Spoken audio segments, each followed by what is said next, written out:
Today on Grillabilities, we're talking charcoal and which is best, lump or briquette? Let's find out. We'll start off with the pros of lump. Lump charcoal lights a good bit faster than does briquettes. It burns a good bit cleaner, meaning it leaves less ash and residue. It burns about twice as hot as briquettes, which then kind of leads us into the con portion of it is because it burns twice as hot, it also burns about twice as fast in a traditional style charcoal grill, meaning you'll go through a good bit more of it. So it isn't as long and low and slow as say briquettes would be at that aspect. Another pro with that being said is that with lump charcoal you can actually extinguish it and reuse it as long as you don't let it get wet.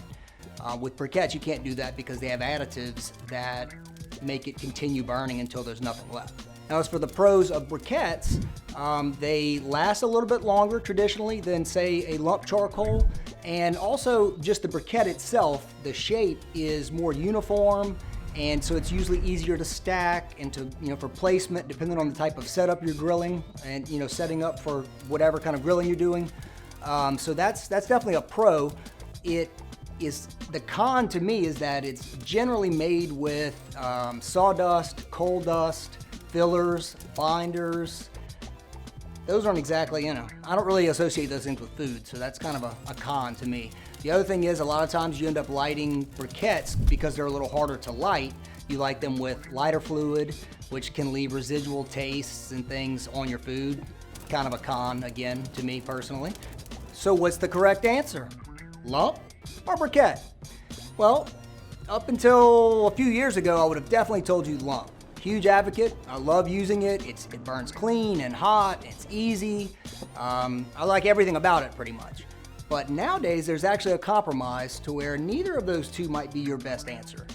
With modern technology, there are some companies producing an all-natural charcoal that's pressed as a briquette. So it still has the uniform appearance and stackability, and it also burns a little more even in that same regard. And so for a lot of people, that might be the right answer.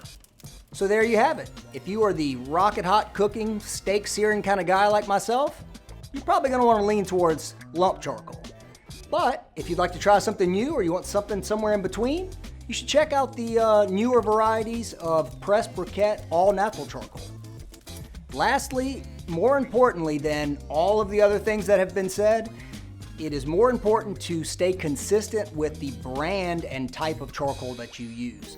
That way you know what you have coming out of the gate. If not, you're changing your fuel every time and you're trying to have a controlled environment, a controlled cook. It's never going to happen because you don't know what kind of fuel you have and you're just cooking wild every time.